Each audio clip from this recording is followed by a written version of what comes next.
성탄절이 되면 해마다 지구촌을 찾아오던 산타크로스 할아버지의 숫자가 최근 들어서 확 줄어들었답니다.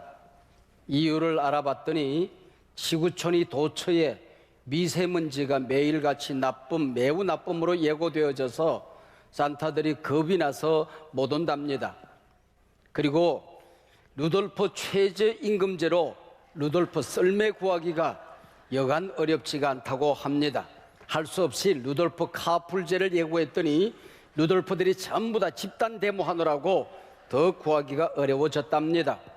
그동안 지구촌을 찾아오던 노련한 산타들 다 명퇴, 조기 은퇴 당하고 젊은 산타들을 고용을 했는데 얘네들이 지구촌을 찾아오는 길을 잃어버렸대요.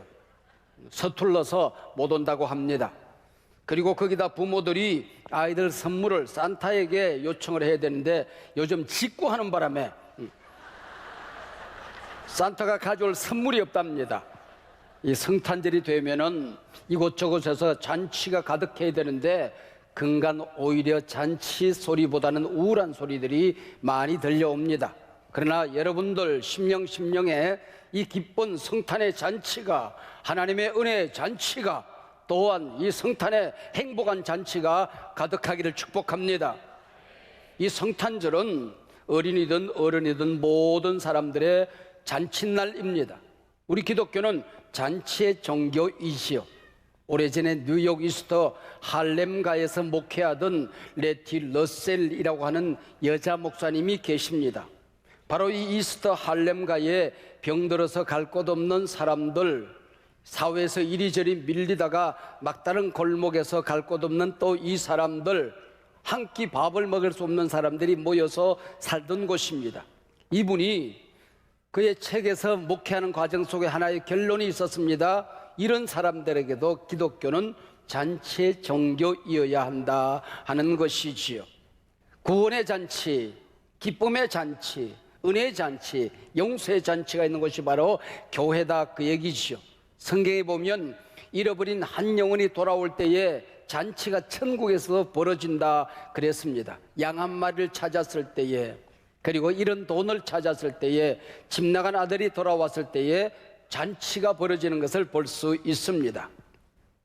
제가 대학 다닐 때 이분 레티 러셀이라고 하는 분을 깊이 있게 연구를 한 적이 있습니다. 그래서 제가 첫 번째 40여 권이 넘어선 책 가운데 처음 쓴 책이 축제가 있는 교회입니다. 그래서 오늘 설교 제목이 축제가 있는 교회, 천국잔치입니다.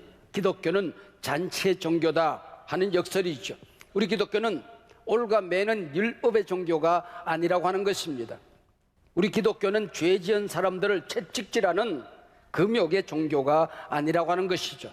자유의 축제, 용서의 축제, 은총의 축제가 있는 종교다, 그런 얘기지요. 오늘 본문은 예수님의 천국 비유 가운데 참 희한한 비유입니다. 2절 시작하는 말씀에 보면 천국은 아들의 혼인잔치를 베푼 임금과 같다 그랬습니다. 혼주가 대감이면 그 잔치는 대감잔치가 되는 것이고, 혼주가 임금이면 임금잔치가 되는 것입니다. 교회 잔치는, 천국의 잔치는 하나님이 왕 대신 하나님의 잔치, 구원의 잔치, 바로 왕의 잔치라고 하는 것이죠. 임금은 1차적으로 잔치에 참석할 사람들을 시간 조정하여 올 수 있겠느냐 물었습니다. 일일이 응답을 받고 잔치 준비에 들어갑니다. 잔치 준비가 다 될 무렵 종들을 보내서 다시 초청장을 보냈더니 한결같이 거절했습니다. 세 번째, 다시 종들을 보내서 잔치 준비 상황을 자세하게 설명합니다. 이 잔치가 얼마나 중요한지, 먹을 것은 어떻게 준비됐는지, 여러분들이 오시게 되면 어떤 대우를 할 것인지 자세히 설명합니다. 근데 하나같이 초대받은 사람들이 거절을 합니다. 그 거절하는 이유가 가당치가 않습니다. 첫 번째 사람은 내가 밭을 샀으니 갈 수가 없다고 말합니다. 여러분, 이 하루 동안 잔치하는 가운데에 밭이 다리가 달려서 도망이라도 간답니까? 두 번째 사람은 사업상 어쩔 수 없다고 변명을 내려놓습니다. 똑같은 사건을 기록한 누가는 이 사업이 소 5개를 사서 실험을 해보아야 된다는 것입니다. 그 사이에 소가 도망갑니까? 또 하필 임금의 잔칫날 자신도 장가들어서 못 간다 하는 사람들도 생깁니다. 왜 임금의 잔칫날에 자기 잔치를 같이 겹쳐서 임금 잔치의 흙탕물을 끼얹는 심사는 뭡니까? 거기에 대해 6절에 보면은 초청장을 들고 온 종들을 잡아서 모욕하고 죽이기까지 합니다. 참 터무니없는 짓이지요. 그래서 노한 임금이 군대를 보내서 그 사람들을 모두 죽이고 마을 전체를 불태웠다는 터무니없는 이야기가 천국이다 그 얘기죠. 여러분 이해가 되십니까? 왕의 결혼 잔치가 피해 잔치가 되어버렸다 그 얘기입니다. 임금은 준비한 잔치를 헛되이 하지 않겠다는 의지가 분명합니다. 종들에게 말합니다. 이 나라 저 나라, 이 마을 저 마을, 이 민족 저 민족, 이 거리 저 거리로 가리지 말고 나가라. 그리고 악한 자나 선한 자나 다 초청하라. 누가 얘기하면은 가난한 자 불러라, 몸 불편한 사람 불러라, 맹인들 모셔오라, 다리 저는 사람들 강권하여 데려다가 내 집을 채우라 그럽니다. 여기 강권하여로 가는 말은 설랭영어로 발을 비틀어서라도 그런 얘기입니다. 임금은 구원 이 잔치를 절대로 실패하지 않겠다는 의지를 보이게 되는 것이지요. 임금의 잔치에 참여할 수 있는 자격 하나가 있습니다. 그가 선한 사람이냐 악한 사람이냐, 배운 사람이냐 못 배운 사람이냐, 가진 사람이냐 못 가진 사람이냐, 건강한 사람이냐 병든 사람이냐가 아닙니다. 임금이 준비해둔 예복을 입고 들어오면 된다는 것입니다. 일일이 각자 한 사람 한 사람이 자기 예복을 준비하는 것이 아닙니다. 임금이 이미 준비해 놓은 예복을 입기만 하면 되는 것입니다. 그런데 잔치에 왔다가도 쫓겨나는 사람들이 있습니다. 예복을 입지 않았다고 하여. 여기까지가 오늘 본문의 대략적인 내용입니다.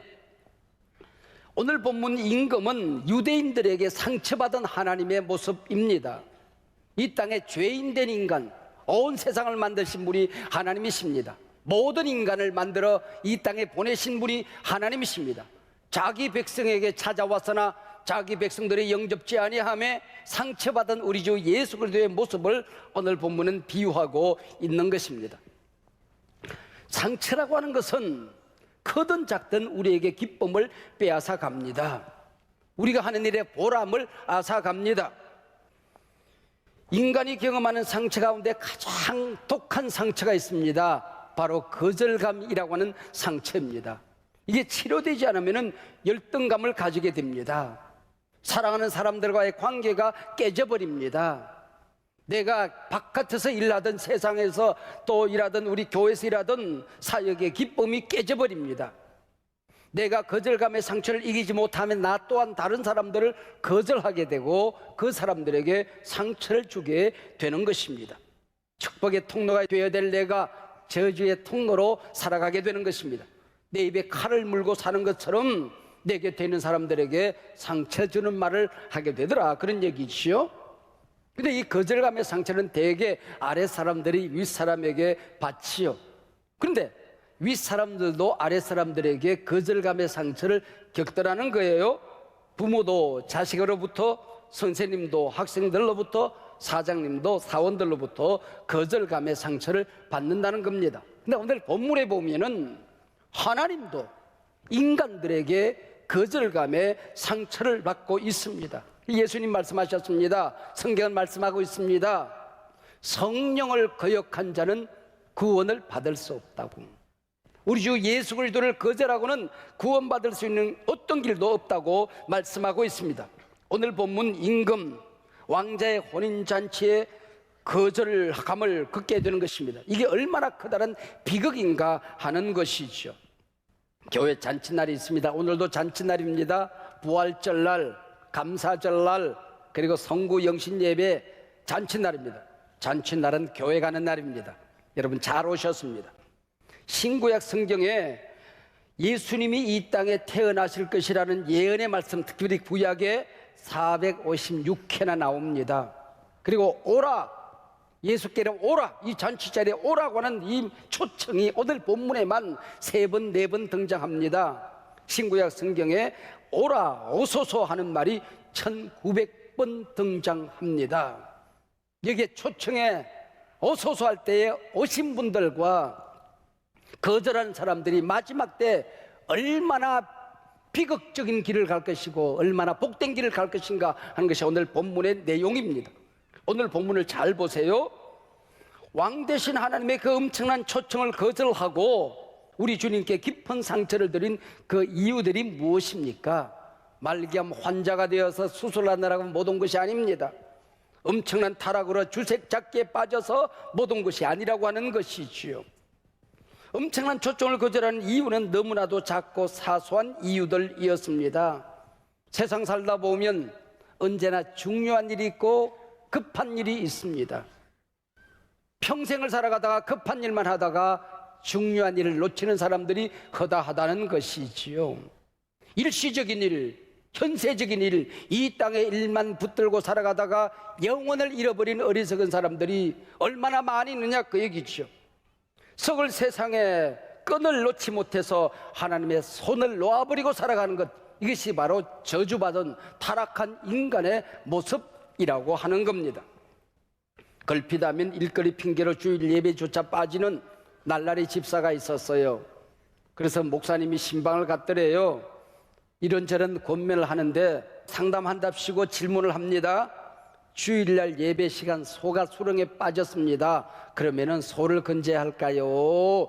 예배 가야 될까요? 물론 소를 건져야 됩니다. 그러나 하필 주일마다 소가 수렁에 빠지면 그 소 팔아 치우세요. 빌리그레암의 얘기입니다.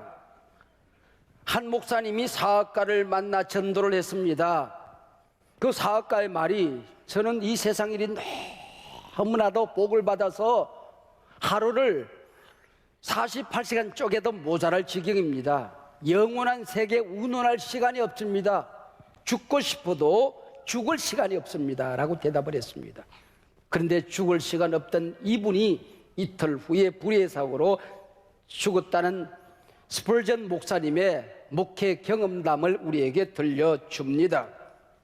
그분은 그렇게 말합니다. 입으로 자신의 불행, 자신의 저주를 예언하지 말라 그렇게 말하고 있어요. 예수님의 이 비유를 듣고 깨닫지 못한 유대인들이 어찌 되는지 아십니까? 예수님을 십자가에 못 박으면서 그 피를 우리 머리에 돌리라고 외쳤습니다. AD 70년 예수님이 돌아가신 다음에 40년 후에 로마의 디도 장군이 군대를 끌고 들어와서 예루살렘 성을 모조리 불태웠습니다. 모든 사람을 죽였습니다. 성전을 불태웠습니다. 완전히 무너뜨렸습니다. 예수님이 돌 위에 돌 하나 남지 않을 것이라고 그랬는데 디도 장군이 예루살렘 성전의 모든 벽돌장 한 장까지도 몽땅 싣고 로마로 들어갔습니다. 여러분, 오늘 본문의 이 비극적인 이야기가 AD 70년에도 일부 이루어진 것을 볼 수가 있어요.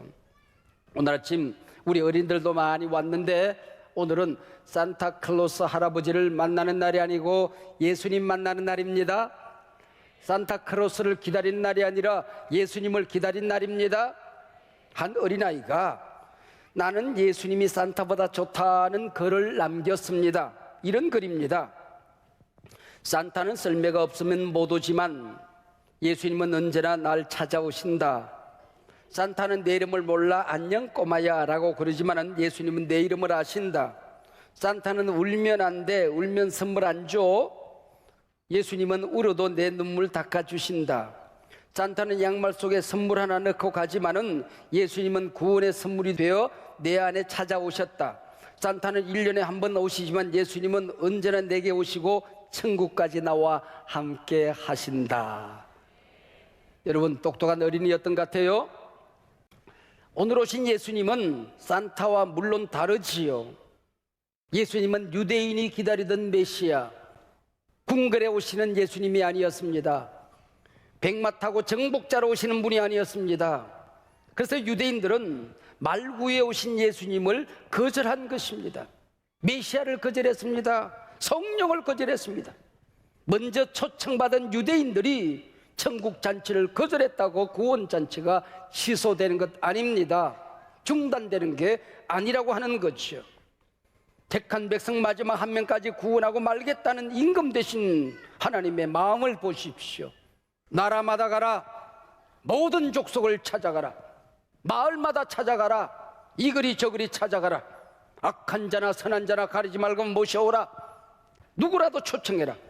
가난한 자, 병든 자, 무지한 자, 어린이, 늙은이 누구라도 초청해라. 특별히 갈 곳 없는 사람들, 이 세상에서 환영받지 못하는 사람들, 소외된 사람들 모두 강권하여 데려오라 말하고 있는 것입니다. 여러분, 나와 우리 민족은 바로 이 마지막 때에 길거리에서 부름받은 민족입니다. 병들고 찌든 백성이었습니다. 나라 잃어버린 서러움에 울고 있을 때에 이 나라 찾아오셔서 나와 함께 천국 잔치에 동참하자. 그래서 우리는 복음 들고 이 민족을 섬겨 왔던 것이죠. 가난에 서러워서 갈 곳 없어 오신 분들이 얼마나 많이 있습니까? 이게 천국 잔치라는 것입니다. 천국은 저들이 생각한 것처럼 유대인의 왕국이 아닙니다. 모든 민족의 왕국입니다. 너희는 모든 족속을 제자로 삼으라 말씀하셨습니다. 천국은 몸도 마음도 그 인격도 건강한 자들만의 왕국이 아닙니다. 악한 자, 병든 자 누구든지 모셔오라. 오늘 본문은 말합니다. 천국은 지성인들만의 나라가 아닙니다. 천국은 난 놓고 기억자를 몰라도, 공차면서 이영자를 몰라도, 지게지고 A자를 몰라도 오면 구원받는 나라입니다. 천국은 법 없어도 사는 착한 사람들만의 나라가 아닙니다. 악한 자도 데려오라. 그들도 회개하면 하나님 나라 백성이 되느니라. 간음 현장에서 붙잡힌 여인, 평생 강도짓만 하다가 십자가에서 당신의 나라에 임할 때 나를 기억하소서 예수를 믿은 강도, 매국노 세리도 회개하고 들어가는 날입니다. 오늘 네가 나와 함께 나군에 있으리라. 인자가 온 것은 잃어버리는 자를 찾아 구원하려 함이니라. 할렐루야. 인간의 결정적인 약점이 천국에 들어가는 길목이 된 것이죠. 나의 결점이 초청을 거절하지 않는 이유가 되고 복이 되었던 것이죠. 많이 배웠다는 것 때문에, 많이 가졌다는 것 때문에, 내가 착하다는 것 때문에 예수님의 초청을 거절해야 된다면 바로 그 장점이 나를 지옥으로 끌고 가는 끈이 될 줄이야. 오늘 본문에 의하면은 천국 잔치, 왕의 잔치에 참여할 수 있는 조건은 단 한 가지였습니다. 임금이 준비한 예복을 입고 잔치에 참여하는 것입니다. 예복을 입지 않고 온 사람들을 향하여 임금은 말합니다. 친구여, 어찌하여 예복을 입지 않고 왔느냐? 이 자의 손발을 묶어 바깥 어두운 데 내던지라. 거기서 슬피 울며 이를 갈게 되리라. 청함을 받은 자는 많되 택함을 입은 자는 적으니라. 이게 친구여, 이 말은 좋은 의미로 쓰여진 말이 아닙니다. 헤타레이, 이 말은 마태가 사용할 때에 예수 믿지 않는 자들, 불순종하는 자들, 거짓 선지자들, 가짜 신앙인들을 향하여 친구여 어쩌다가 그 모양이 되었느냐 할 때 쓰여지는 말입니다. 어찌하여 당황스러움, 놀라움을 표현하는 의문 부사입니다. 마태에만 14번 사용된 말입니다. 여기까지 와서 예복을 입지 않았단 말이냐, 이런 뜻입니다. 어찌하여 교회까지 와서도 예수를 못 맞다는 말이냐? 이 귀한 예배를 드리면서도 네 마음속에 감동이 없었다는 얘기냐? 하나님의 말씀을 듣고도 그 말씀이 내 심령에 부딪히는 게 없었단 말이냐? 내 주변에 그렇게 소중한 사람들이 많이 있어서 너를 초청했는데 네가 나를 만난 적이 없단 말이냐, 그 얘기입니다. 어찌하여 그 얘기죠. 슬피 울며 이를 갈게 되리라. 마태에서 이 용어는 최후의 심판대 앞에서 버림받은 사람들의 울부짖음에 사용하는 말입니다. 이 성탄절, 예수님 만나 천국잔치에 참여할 자격을 확인한 날입니다. 이 성탄절, 나의 예복을 확인하는 날입니다. 예복을 입지 않아 쫓겨난 자들은 어떤 뜻일까요? 여기 올 때마다 그래도 종교 하나 가지는 것이 좋은 것 아니겠어? 교회 가면 마음도 편안하고 수양차 교회 생활하는 분들을 말하는 것입니다. 착한 일 한두 번 하면 천국 가는 줄 아는 분들을 말하는 것입니다. 우리 교회는 성탄절 이 절기를 통해서 500여 가족 복음을 전하고 구제할 사람들을 찾아서 복음을 전했습니다. 귀한 일 아닙니까? 그러나 구제 한두 번 해서 주님 만날 수 있는 게 아니라고 하는 것입니다. 그러면 여기 예복을 입었다는 게 뭘까요? 이 예복은 내가 지어서 입는 옷이 아닙니다. 하나님이 지어놓은 옷입니다. 우리 주님 예수께서 십자가에 피 흘려 이루어 놓으신 구원의 옷입니다. 하나님이 선택하신 옷입니다. 믿음의 옷을 말하는 것입니다.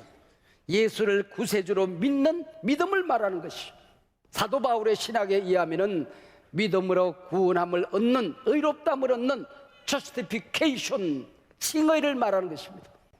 요한의 신학에 의하면 영접하는 자, 곧 그 이름을 믿는 자들에게는 하나님의 자녀가 되는 권세를 주셨느니라.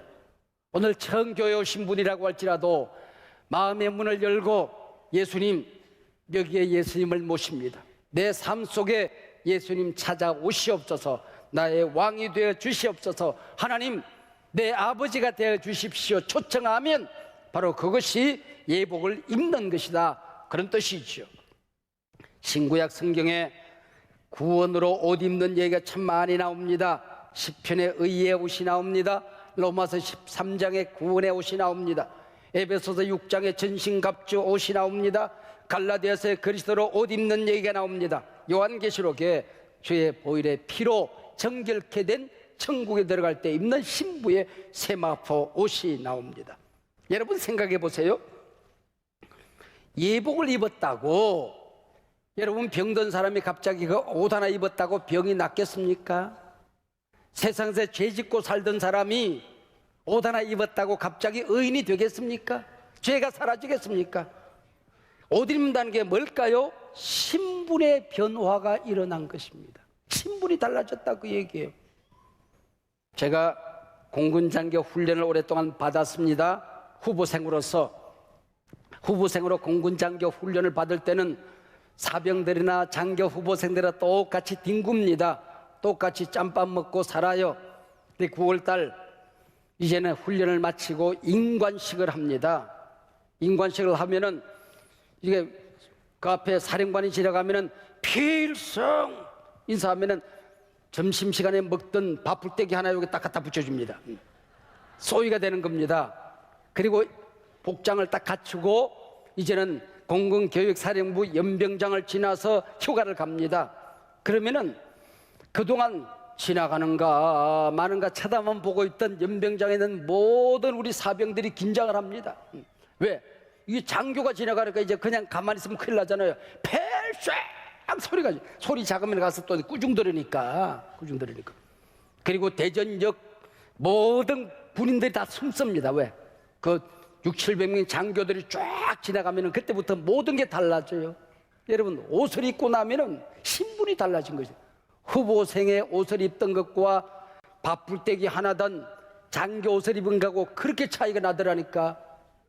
여러분, 제가 예비 군인들을 훈련을 시켰어요. 예비 군인들은 사회에서 잘난 사람들이에요. 근데 군복 입혀서 연병장에 모셔 놓으면은 그렇게 주의를 줘도 소용없어요.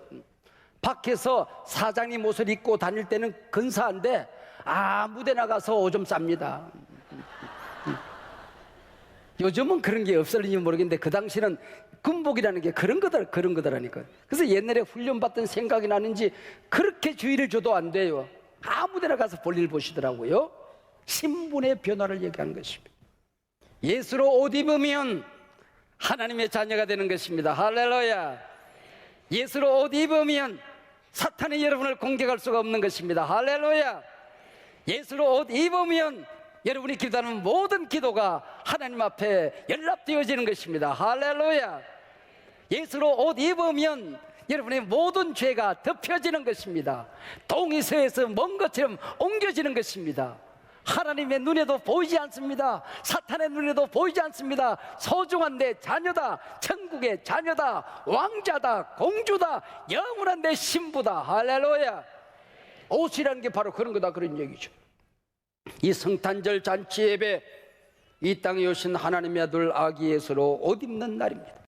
예수님을 나의 구세주 주님, 하나님의 아들로 모십니다. 나의 죄악된 부끄러운 옷을 이 시간에 벗습니다. 예수님으로 옷 입습니다. 이 옷 입고 영원한 천국 잔치에 제가 참여하기를 원합니다. 할렐루야.